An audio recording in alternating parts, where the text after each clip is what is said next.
어, 미국에서조차요? 네, 미국이요. 음. 미국이 출산 휴가가 보장이 안 된 나라, 두 나라 중에 하나였거든요. 몇 년 전까지만 해도, 한 3, 4년 전까지만 해도, 예.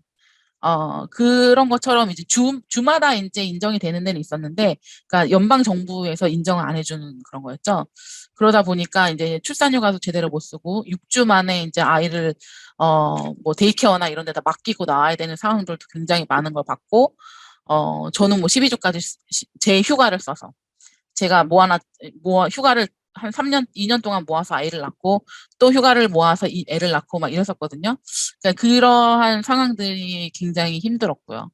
그리고, 저는 다행히 이제 8시간만 일을 하면 됐지만, 연구실에서 계속 일해야 되는 분들은, 아이를 맡기는 시간 동안 연구실에 있다가, 아이가 잠들면 다시 또 연구실에 나와서 일을 해야 되고, 뭐 이런 일들이 굉장히 많이 벌어졌고요. 그래서 이렇게 아이를 양육한다는 게, 굉장히 쉽지 않은 일이더라고요. 그리고 두 번째로는 이제 미국에서 계신 분들을 보면, 그 두 분이 다 학계에 계시거나, 어쨌든 여성분이 일을 하다 보면 보통 남성분도 일을 하고 계시잖아요, 본인의 일을.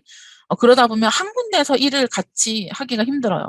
이게 미국이 또 넓다 보니까, 다른 주에서 음. 그 남자분과 여자분이 다른 주에서 생활을 하고, 혼자서 아이를 돌보면서 여자분이 이렇게 지내야 되는 경우도 있고, 이제 그러다 보니까 이제 제가 책에도 썼지만 그 투바디 프로블럼이라고 그러는데, 이제 그런 거를 통해서 이제 가정의 불화가 생기고, 뭐 극단적인 상황까지 가는 경우도 제가 옆에서 봤었거든요. 이제 그런 걸 보면서 이게 과연 누구의 잘못일까라는 생각을 처음에 하게 됐는데, 우리가 이렇게 우리가 하고 싶은 일, 우리의 꿈, 이런 거를 위해서 걸어가는데, 이게 왜 이렇게 힘든 것이지? 왜 여기에 대한 제도적인 지원은 없는 것이지? 여기에 대해서 사회적인 인식은 왜 적은 것이지에 대한 생각을 굉장히 많이 하게 됐던 것 같아요. 제가 만약에 그 주변에 그 많은 분들에 대한 이야기를 듣고 옆에서 같이 간접적으로 경험해보지 못했다면 아마 제 책에 그 부분 빠져 있을지도 모를 것 같아요. 음. 네. 사실은 이 책을 읽기 전에 인제 사실 저도 일하는 엄마고, 그리고 저희 아이들을 키우고 있는데, 그러다 보니까 사실 양육을 과 일을, 육아와 양육을 병행하는 게 정말 쉽지가 않거든요. 그리고 늘 그게 아무리 남편이랑 같이 공동을 한다고 하더라도 엄마에게 걸리는 부담감이 클 수밖에 없었어요. 그러다 보니까 이제 시스템을 갖춰주지 않으면 이게 참 하기가 되게 어렵거든요. 그러다 보니 어떤 문제가 생기냐면, 보통 이제 남녀에게 있어 성공을 물어볼 때 남성들은 자신이 성공할 루트를 짠다고 해요. 로드맵을 음, 짜고 루트를 짜는데, 여성은 그걸 하기 전에 롤모델을 먼저 찾는다고 해요. 맞아요. 왜냐면 시스템이 갖춰져 있지 않으니까 일단 롤모델들이 뭘 했는지 그 노하우를 정말 궁금해 하는 거거든요. 사실, 어, 이 윤선일 박사님께서 일종의 지금 현재 그 두 가지를 병행하고 계시기 때문에 일종의 롤모델로서 다른 이 후배 연구자들한테 보여줄 수 있을 것 같은데, 혹시 본인의 롤모델이 있으셨는지, 아니면 본인은 어떤 롤모델이 되고 싶으신지, 네, 그게 좀 궁금합니다. 저는 뭐 책에도 썼지만 롤모델이란 말을 별로 안 좋아하는데요. 그죠? 그건 아는데, 그래도 이제 그걸 대체할 말을 찾을 수가 없더라고요. 맞아요, 맞아요. 네. 대체할 말이 없어요. 근데 제가 롤모델이라고 삼았던 모델은 없었던 것 같아요. 음. 예. 왜냐면 당장 내 삶에 있어서 어, 내가 뭐 여기까지 가야지 뭐 이러한 그런 그 사회적인 위치나 혹은 이제 학문적인 위치나 이런 거는 둘째치고 지금 하루하루가 정말 이렇게 급박하게 살아가고 있는데 전쟁이죠, 전쟁. 그러니까 이 위에 계신 분들은 나의 롤모델이 아닌 거예요. 내가 범접할 수 없는 그런 상황인 거죠. 그래서 저는 이렇게 지나 보면 롤모델은 없었던 것 같아요. 사실 이제 학부 다닐 때나 대학원 다닐 때는 저희 선배들이 롤모델이었죠. 저렇게 열심히 전이처럼 공부하면 좋은 대학원 가고 전이처럼 공부하면 뭐 잘 되겠구나라는 제 바로 앞에 가는 언니들이 저한테는 롤모델이었는데 그 당시에는 근데 시간이 지나니까 사라졌어요, 전부 다. 맞아요. 네, 결혼을 하고 뭐 어떻게 되면서 그냥 앞에 갔던 사람들이 그냥 다 사라져 버린 거죠. 그래서 롤모델은 없구나라는 생각을 저는 좀 하게 됐고요. 저는 그래서 롤모델보다는 레퍼런스라는 말을 더 좋아하는데요. 그러니까 제가 가고 있는 길도 뭐 정답은 아닌 거죠. 그러니까 아카데미에 계신 분들이, 그러니까 학계에 계신 분들이 보기에는 저는 이제 너무 편하게 사는 거일 수도 있고요. 그리고 또 제가 뭐 제가 하고 있는 연구나 혹은 뭐 제가 지금 제 연구소에서의 위치 자체도 그렇게 막 높은 직책이거나 대단한 연구를 하는 것도 아니기 때문에 누군가의 롤모델이 된다는 것도 상당히 부끄러운 면도 없지 않아 있는 것 같고요. 그래서 저는 누군가 봤을 때 아, 저런 길도 있구나라고 그냥 참고할 만한 그런 레퍼런스 같은 참고용 같은 네, 참고. 예. 그런 삶이었으면 좋겠다라는 네. 생각을 하고 있습니다. 개인적으로 저도 레퍼런스란 말을 되게 좋아하는데, 저도 이제 살짝 이렇게 대해서 조언을 드린다면, 제 레퍼런스를 얘기해 드리자면, 세상 모든 것들은, 노동력과 돈이 반비례하더라고요. 맞아. 뭔가 도움을 투여를 하면 내가 조금 덜 해도 되고, 그 다음에, 그러니까 사실 일하는 엄마들은 약간은 뻔뻔해져야 되더라고요. 또 얻을 수 있는 도움은 다 얻고, 그 다음에 거기에 이제 자신의 커리어를 쌓아가는 것들을 해야 되는데, 자, 이렇게 해서 이제 그런 그 여성 과학자로서, 엄마 과학자로서 얘기들을 좀 해봤고요. 다시 이제 이 바이러스와 싸우는 미생물학자, 바이러스 학자의 입장으로 돌아와서 보통 이제 아까 이제 계속해서 바이러스 미생물 얘기해 주셨지만, 바이러스 얘기해 주셨지만, 이거 상황을 저는 사실은 이게 이해가 되고 너무 상상이 잘 돼요. 왜냐하면 저도 생물학과를 나왔고 생물학과 대학원을 나왔고 연구소를 겨쳐봤기 때문에 무슨 일을 하시는지 그리고 그 사이에서 어떤 일이 일어나는지 잘 아는데 사실 이분들 이걸 겪어보지 않은 분들은 이 사이에서 어떤 일이 일어나는지 잘 모르거든요. 특히나 여기서 보시면은 테크니션이랑 짝을 이루어서 계속 실험을 했다라는 얘기들을 계속 하셨어요. 근데 사실 독자 입장에서는 테크니션이라는 말이 굉장히 낯설 수가 있거든요. 근데 특히나 이런 질문에서 보면은 우리는 흔히 생물학을 연구했으면 연구자, 자신의 독립된 연구를 하는 연구자만 될 수 있을 거라고 하는데 그 주변에 어떤 분들이 있는지, 테크니션은 어떤 분들인지, 그리고 그 주변에 이 연구가 이루어지도록 도와줄 수 있는 어떤 분들이 있으신지 그거에 대한 얘기들 조금 더 소개 부탁드립니다. 네, 일단은 이제 실험실에서 보면 저처럼 이제 박사학위를 받아서 자신의 연구 주제를 가지고 자기가 그 연구 주제를 리드해가는 사람들이 있고요. 그 외에 이제 뭐 석사나 학사를 받아서 그냥 연구원, 테크니션이라고 보통 얘기를 하는데요. 어떤 프로젝트에 있어서 도움을 주기 위해서 같이 참여를 하는 그런 분들을 얘기를 합니다. 근데 보통 테크니션 같은 경우에는 전문 분야가 있는 분들도 있어요. 완전히 프로페셔널한 분들이신 거죠. 그래서 예를 들면 전자현미경을 우리가 보는데 전자현미경은 그 기술이 있어야 되거든요. 그리고 어떤 사람이 찍느냐에 따라서 사진의 퀄리티가 확실히 틀려져요.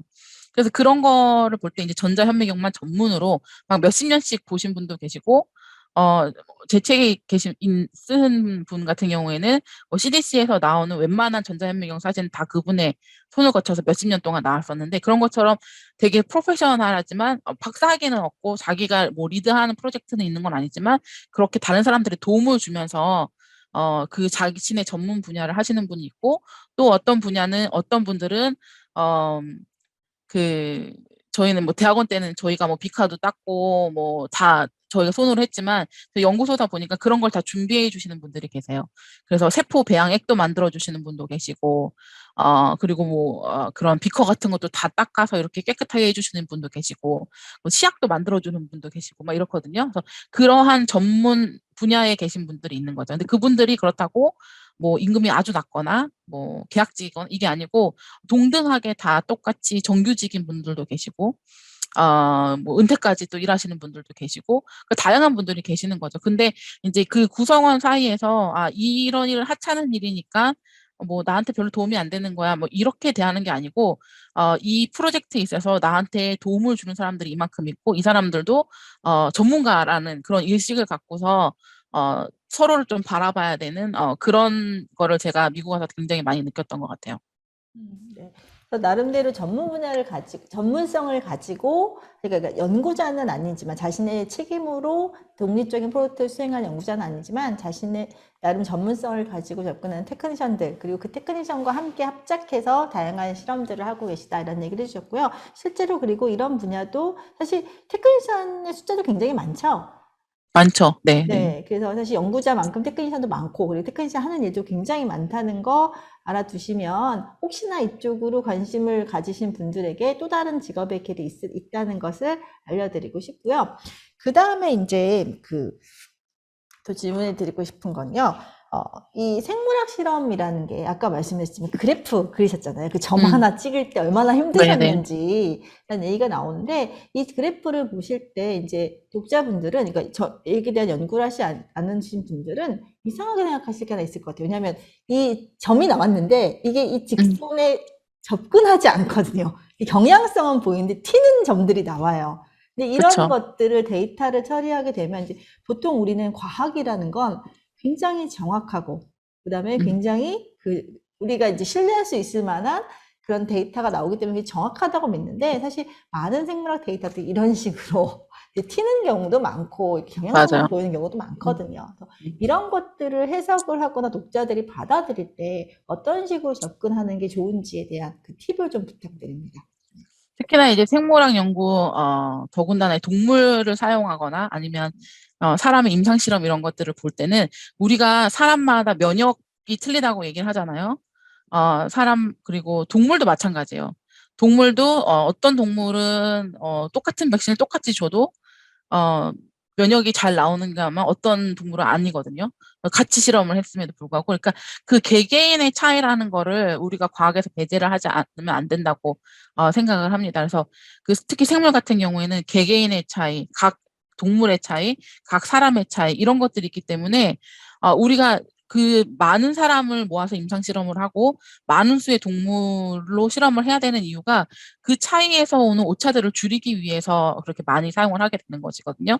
그래서 그거에 대해서 항상 염두를 해두시고 이러한 패턴이나 이러한 경향이나 이러한 흐름으로 간다는 것을 이야기를 하는 것이지 이게 이거야라고 딱 뭐 1은 1이야 딱 뭐 이렇게 얘기하기는 굉장히 어려운 게 특히 생물학 분야라고 생각이 됩니다. 그리고 특히나 이제 그 백신 연구나 이러한 그 신약 연구나 이런 거에 있어서도 우리가 개인차가 굉장히 많거든요. 그래서 사람들이 더 그 유전적인 요인은 있지 않나 보는 이유도 그래서 그런 거고, 그 미국 같은 경우에 이번에 그 코로나 백신 임상 시험을 할 때, 흑인들의 참여를 굉장히 유도를 많이 했어요.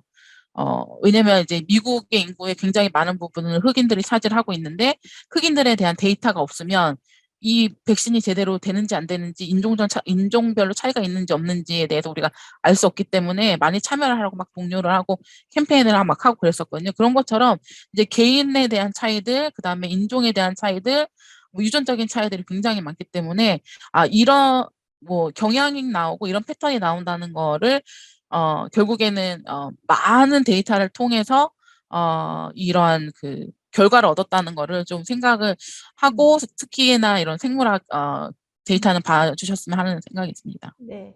사실 이제 전체적인 경향성과 개인의 특성은 안 맞을 수가 있거든. 전체적인 경향성이 맞아. 개인이 튀는 값이 될 수가 있는데, 그것에만 너무 집착하시다 보면은 전체적인 큰 그림이나 더 많은 사람들에 대한 이득을 사실 놓칠 수가 있거든요. 그래서 생물학 데이터를 보실 때는 경향성을 보시고 내가 저 경향성이 어떻게 들어갈 수 있는지를 파악하시는 그런 노력을 좀 기울이시는 게 좋을 것 같고요.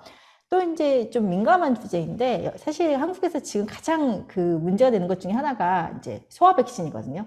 네. 한국에서도 이제 6세 이상, 지금까지는 12세 이상만 이제 백신을 맞았다가, 이제는 이제 코로나가 워낙 확산되다 보니까 만 6세 이상, 즉 초등학생들에게까지도 이제 백신을 접종하는 것을 권고 사항으로 내려왔는데요.